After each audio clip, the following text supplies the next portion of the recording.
Muga-muga bengi iki anggonku mlebu taman bakal ketemu marang Diajeng Ciptarasa ora kadenangan dening prajurit pasir luhur. Ora ngira babar pisan yen putrine Paman Adipati Kandandaha ceples bebasan pindho jambe sinegar marang Kanjeng Ibu Kemudaningsih. Wis yen ngono saiki aku tak mlebu taman. Mumpung para prajurit jaga kae wis padha turu, aku tak mlumpat beteng iki wae. Dimen para prajurit jaga padha ora mangerteni yen aku mlebu taman sari. Diajeng Ciptarasa pun kakang rawuh. Diajeng yo seping taman yo. Diajeng Ciptarasa pun kakang sing rawuh. Diajeng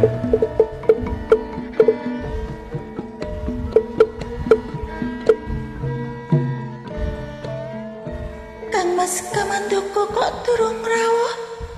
Muga-muga Kang Mas Kamandaka bengi iki bisa pepanggihan marang aku. Rasaku kapang banget wit Kang Mas katenangan dibujung marang kadang-kadangku sepuh kae. Diajeng Ciptarasa iki pun kakang Yayi. Oh Kang Mas Kamandaka, kula sampun was-was mbok pilih panjenengan Kang Mas Kamandaka boten saged rawuh mergi katenangan para prajurit lho Kang Mas. Ora Diajeng kadirasa tresnaku, bebasan nyawaku bisa rangkep 1000 murid bisa pepanggihan marang sliramu. Iki pun kakang uga kapang banget marang sliramu Diajeng. Hotel menika raos sing manah kula kados gesanging alam kasuwargan. Raos sayu ingkang kebak ing raos tresna kula dumateng panjenengan Kang Mas. Semono uga aku Diajeng sak jagat iki ora ana wanita kang dadi kelenging atiku kejaba mung sliramu wong ayu. Diajeng Ciptarasa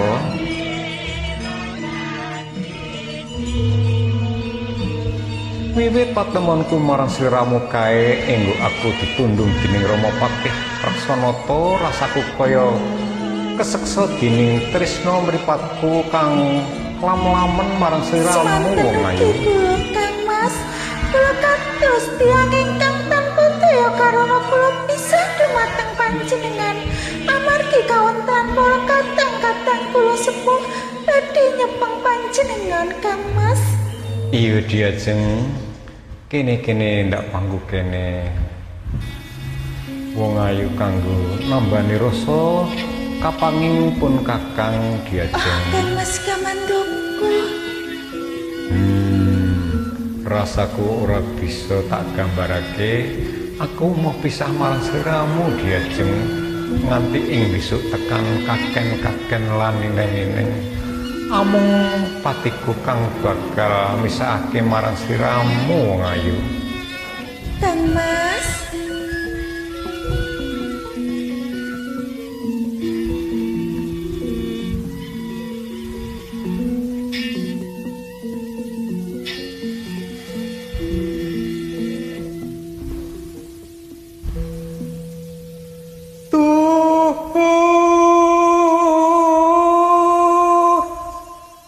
Mustikaning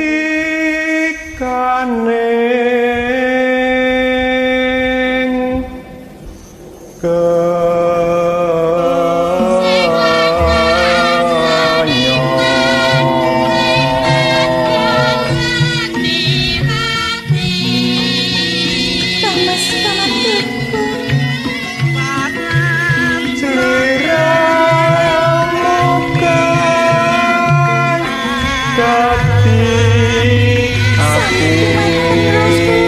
Mas prasaran kula tansah kepengin sumandhing dhateng panjenengan Kang Mas.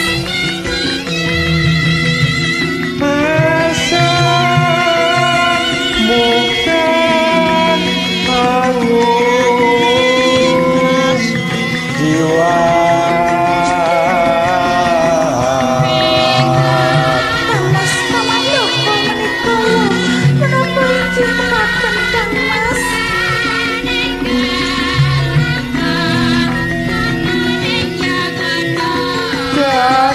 dasar Indonesia kahari kae diajeng rembulaning tasah nguati marang aku lan kowe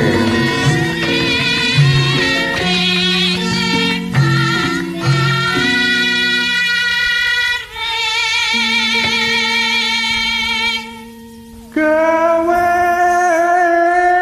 getering ati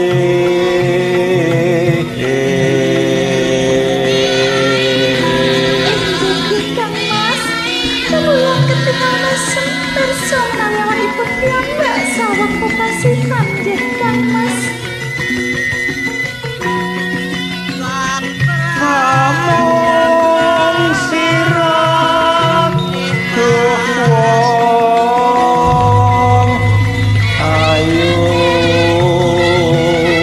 Kang Mas pamandoko, saestu raos kula ing tentrem sumandhing dhateng panjenengan Kang Mas.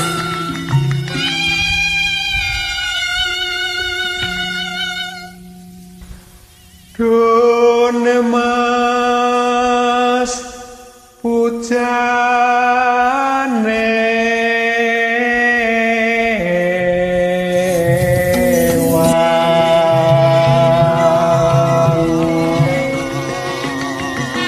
Kula sampun tindak malih Kang Mas, kula badhe nyuwun dumateng Kanjeng Rama nurutipun dawuhaken Kang Mas.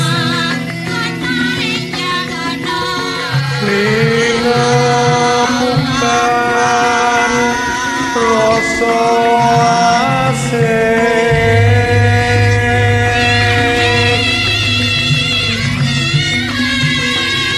pengenipun kakang uga ngono diajeng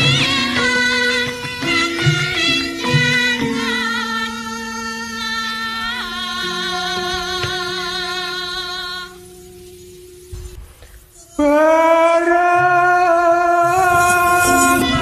mukti bangun tresno meremput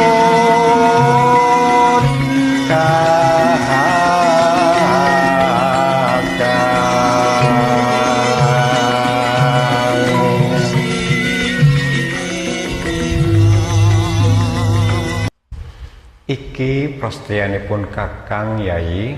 Loh. Duh, ketiwasan diajeng.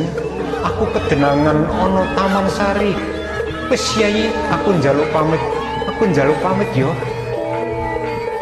Kang Mas kamandoko. Panjenengan tega Kang Mas.